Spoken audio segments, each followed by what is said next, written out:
expression of a simple truth. Israel is coming back to Africa, and Africa is coming back to Israel.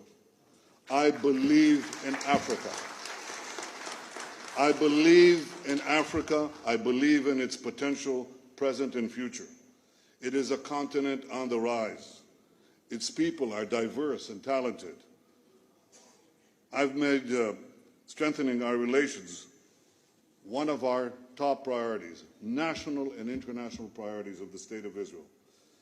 It's the reason I became the first Israeli Prime Minister to visit Africa in decades. Well, one thing I can assure you, it won't be decades until an Israeli leader visits Africa again. It won't be 5 years, it'll be a few months. Africa and Israel share a natural affinity.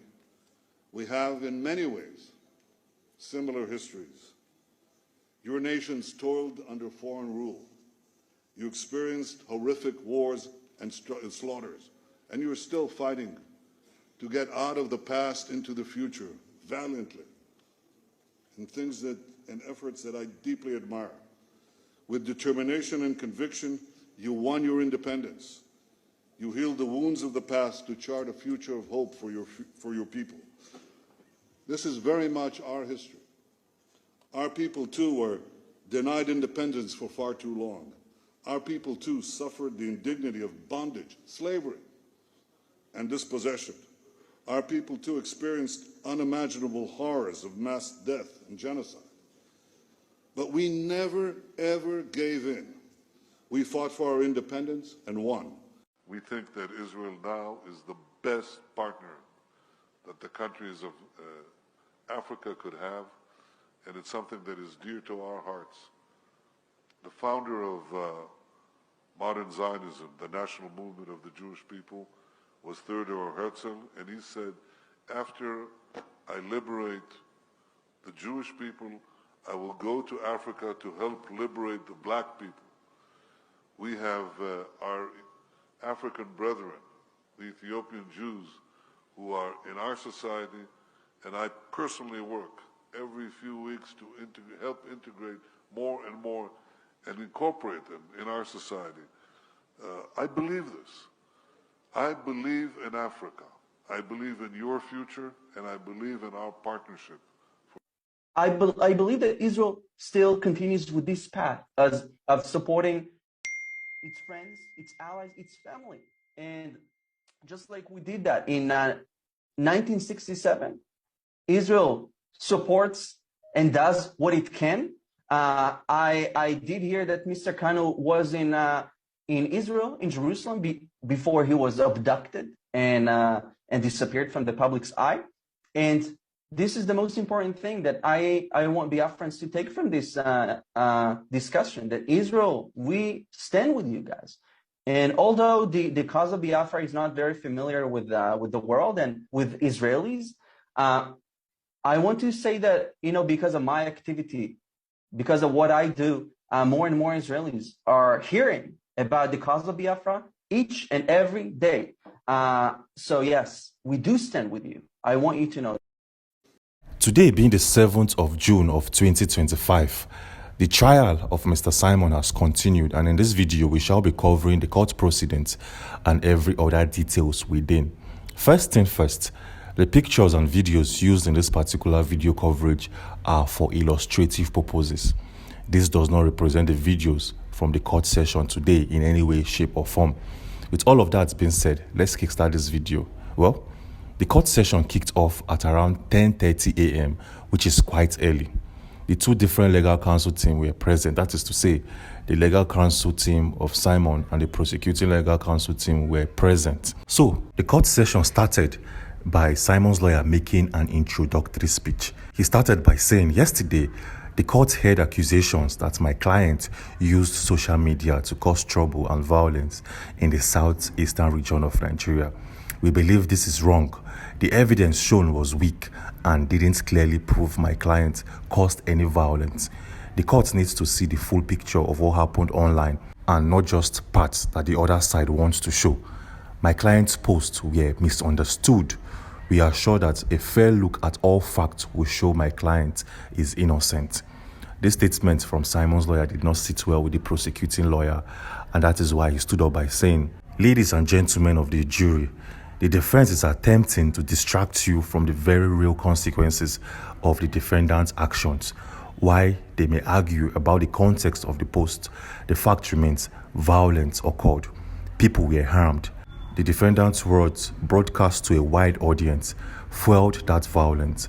We will present evidence linking those words to specific acts of unrest, demonstrating the tangible harm caused by the defendant's online activity. The defense's attempt to minimize the impact of these words is an insult to the victims and disservice to justice. We ask you to consider the very real harm caused by the defendant's actions." And this, like I said, is a statement coming from the prosecuting lawyer addressed to the judge. This whole statement coming from the prosecuting lawyer did not sit well with Simon's lawyer, and that is why he stood up and said, "The prosecution is trying to make my client look guilty by saying his social media post caused the violence, but that's not the whole story. They are only showing you some posts, not all of them, and they are taking things out of context. My client was talking about important issues, but that's not the same as telling people to be violent. The prosecution is trying to make it seem like my client's words directly caused the violence, but they haven't shown any real proof of that.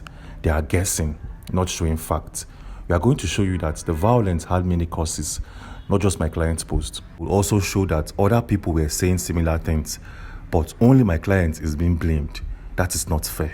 On that note, I'm going to call on my second witness to take the stand and testify that my client's post was not inciting in any way, shape, or form. At this point, Simon's lawyer called upon his second witness. Yes, this person is a second witness because he previously in the court session, he called a very first witness that was codenamed Peace. But today he presented a second witness, and this witness is codenamed Casey. At this point, Simon's lawyer called upon Casey to take the stance because he wants to cross-examine Casey.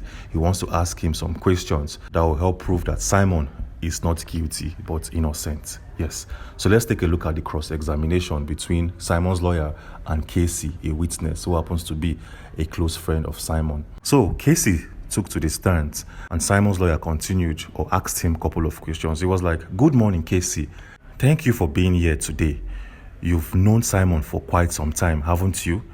Casey replied by saying, "Good morning. Yes, I've known Simon for over 5 years. We've worked together on several community projects." The defense lawyer, which is Simon, continued by saying, "That's great to hear. Can you describe Simon's character? What kind of person is he?" Casey replied by saying, "Absolutely.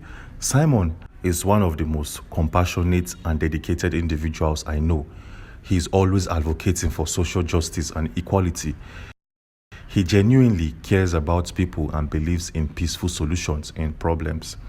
Simon's lawyer asked, "Have you ever seen this man, my client, engage in any violent behavior or express violent thoughts?" Casey replied by saying, "Never. Simon is all about peaceful activism. He believes in dialogue and understanding, not violence. I've seen him handle tense situations with calmness and reason."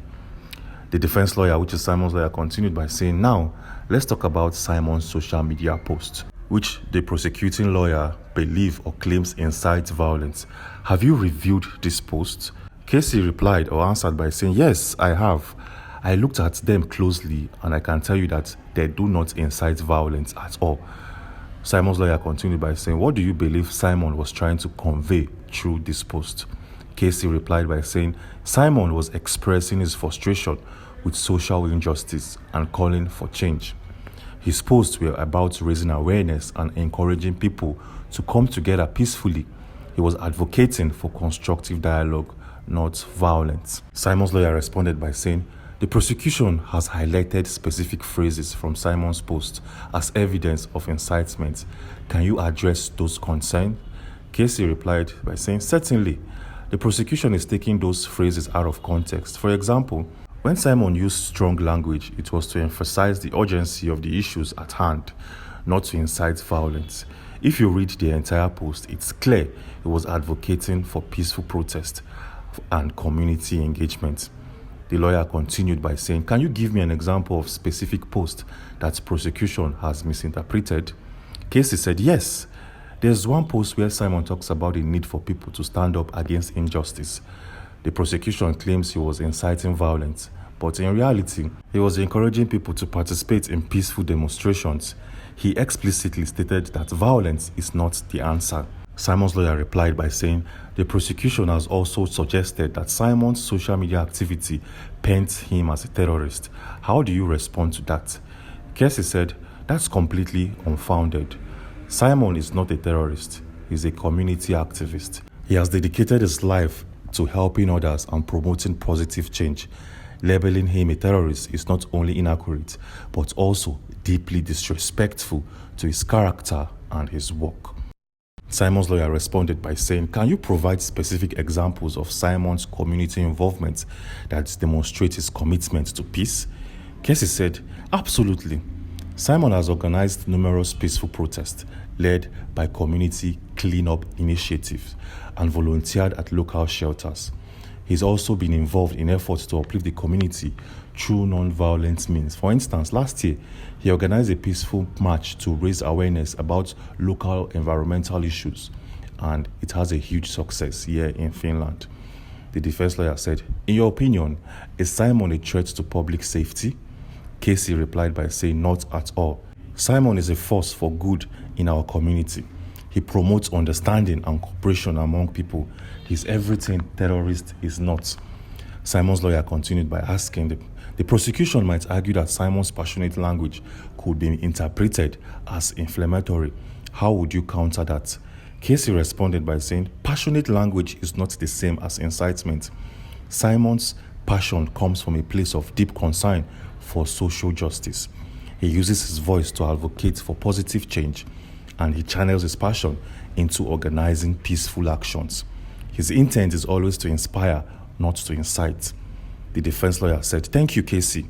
Your insights are invaluable. One last question.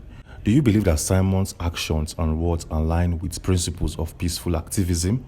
Casey answered, absolutely. Simon embodies the principle of peaceful activism. He believes in power of dialogue and community engagement. His actions consistently demonstrate the commitment to non-violence and social justice. The lawyer continued by saying, thank you, Casey. Your testimony has been incredibly helpful in clarifying Simon's character and intentions. That concludes my questionings. At this point, the prosecuting lawyer wasn't too happy with the responses coming from Simon's lawyer and this testifier known as Casey.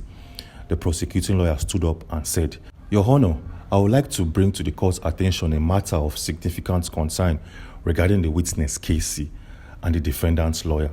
It has come to my attention that there is a strong possibility that Casey and the defense counsel have engaged in rehearsing their questions and answers prior to this testimony. This practice raises serious ethical questions about the integrity of the witness testimony. While it's common for lawyers to prepare their witnesses, there's a fine line between proper preparation and coaching. The latter can lead to distortion of the truth and undermine the very foundation of our judicial system. My Lord, permit me to cross-examine Casey. And the judge gives his permission. Yes. So now at this point in time, the prosecuting lawyer wants to cross-examine Casey because he believes that Casey and Simon's lawyer rehearsed their questions and answer. So the prosecuting lawyer wants to talk to Casey directly and see if he can somehow, some way remove or deduce data that definitely will be used against Simon. So the prosecuting lawyer asks Casey, Good morning, Casey. Thanks for being here today. I would like to ask you some questions to clarify your testimony regarding Simon. Casey replied by saying, Good morning, I'm here to help. The prosecuting lawyer said, You mentioned that you've known Simon for over 5 years. Can you tell us how often you interact with him? Casey said, We interact regularly, especially during community projects and events. We often collaborate on initiatives aimed at improving our neighborhood. The prosecuting lawyer said, Well, would you say you have a close relationship with Simon? Casey said, Yes, I consider him a good friend. We share similar values, goals when it comes to community service. The prosecuting lawyer replied, Given your close relationship, is it possible that your views on Simon are biased? Casey replied, I understand how that might be perceived, but I believe my views are based on his actions and character, not just our friendship. I've seen him in various situations, and he consistently demonstrates integrity and compassion. The prosecuting lawyer said, you stated that Simon's social media posts were about raising awareness and advocating for peaceful change. Can you explain how you interpret the language he used in those posts? Casey replied by saying, certainly, Simon uses strong language to express urgency about social issues, but his intent is always peaceful. He aims to inspire action, not violence. For example, when he talks about standing up against injustice, he's calling for unity and peaceful protest. The prosecuting lawyer said, however, some of those posts contain phrases that could be interpreted as inflammatory. For instance, when Simon said, we must rise up against injustice, how do you reconcile that with the idea of peaceful protest? Casey said, I see your point, but context is crucial. Simon's call to rise up is not about violence. It's about mobilizing people to engage in peaceful demonstrations. He often emphasizes the importance of non-violent methods in his post. The prosecuting lawyer said, context is important indeed, but do you think that the average person reading this post might interpret them differently, perhaps as incitement? Casey said, it's possible, but I believe that if they read the full context and if they watch his full videos, they will understand his true intent. Simon often follows up with messages about the importance of peaceful dialogue and constructive action. The prosecuting lawyer replied by saying, you mentioned that Simon has organized peaceful protests. Can you provide specific examples of these events and their outcomes? Casey said, yes, he organized a march last year focused on environmental issues, which was peaceful and well received by the community. We had local leaders speak about the importance of sustainability, and the event fostered a sense of community and collaboration. The prosecuting lawyer replied by saying, were there any incidents of violence or unrest at this event? Casey said, no, there were no incidents. Simon emphasizes non-violence in all his activities. He believes that change can be achieved through understanding and cooperation and not through conflict. The prosecuting lawyer continued or responded with, you also stated that Simon is not a terrorist. Can you explain what you believe constitutes a terrorist act? Casey said, a terrorist act involves using violence and intimidation to achieve political aims. All right, beautiful people, also freedom all over the world, and wherever you're joining us from today, you're highly welcome to this wonderful YouTube channel that gives you quality news and information on everything trending, happening in Biafran territory. Yes, we don't hear the matter as it is up. We're not here waiting. Our brother did talk concerning Simon Èkpá. Well, I don't know the authenticity of most of the things he says on social media, but the reality is that the reality check is that we know that the court trial is going, and yet we are still yet to ascertain whether there is a secret court trial. One last question. But that is by the way. Now, the first video that you watched, is a video of the international community that is from Israel, the president of Israel, giving a stern warning and also showing his support fully for Biafra and peaceful activism. That is just the truth of the matter. The lawyer said, thank you for your response. That is just the truth of the matter. That concludes. He has shown his solidarity. He has shown his support for the lovers of freedom. To clarify my views. Well, because he knows that Biafra is the closest to Israel. They share the same goal, they share the same culture, they share the same religion, and all that. A well-informed individual. He knew what he was supposed to say. In the past few months, he shouldn't say. Well, international community that have been hiding, Simon's lawyer replied, because of the fact that they are trying not to, destroy their relationship with the Jew, transparency. Are coming out openly clear and to consistent talk responses concerning the incessant empire understanding of the and the situation unaliving and happening in Biafran territory. So you must understand that people are beginning to talk, international communities are beginning to talk, powerful countries are beginning to talk, international groups are beginning to talk. Today I was watching the news and I heard a particular peace group has been invaluable, talking about the incident and the incarceration of Biafrans in Biafran land and in the zoo. With the court's permission, I would like to call my next another group to the was stand. talking about my next witness, a member of a top human rights group in Europe. So one thing I am sure is that international the judge replied by saying, the stage is all yours. Groups are Feel free beginning to to speak heavily concerning them, the Biafran struggle. Simon wanted the awareness is being made. Now, talking about Simon Èkpá Njoko and his court trial that is currently going on, a human rights activist, we know that 11 is the open trial. 11th of this month, and that is in few days' time. This is the open trial, and we are hoping and we are optimistic that this time around we don't have any business of being in fear or being in shock. And this new witness known as Jet. So now it is Simon's lawyer more like Jet, Simon thank you for joining us today. As a human rights activist and lawyer, the zoo, because the zoo have failed to bring evidence against Simon Èkpá, and the reality is that Simon Èkpá has been hitting them with lots of evidences. Freedom of speech as enshrined in many international Simon Èkpá brought a particular evidence against the zoo government that is going to indict the zoo, and if case is not taken, if the zoo like, let them run away from the case just the same way they ran away, from the trial in ICC, Hague, International Criminal Court, where they were called to come and defend themselves. Musa and the rest of them ran away. Freedom of speech. So if time is not taken, they will end up losing on both sides because of the fact that all they keep on doing is talk. No evidence to show whatever you claim that this young man is doing against your people. But you heard it. You heard most of the things the young man said, and the reality is that at least 50% of what he's saying is true. It might not necessarily be true, but the reality in all verification is that Simon Èkpá, I think, is going, having a private court hearing. Thank you once again for joining us on this wonderful YouTube channel. As we continue to give you more updated news and information on everything happening and trading in Biafran territory. Likely to produce such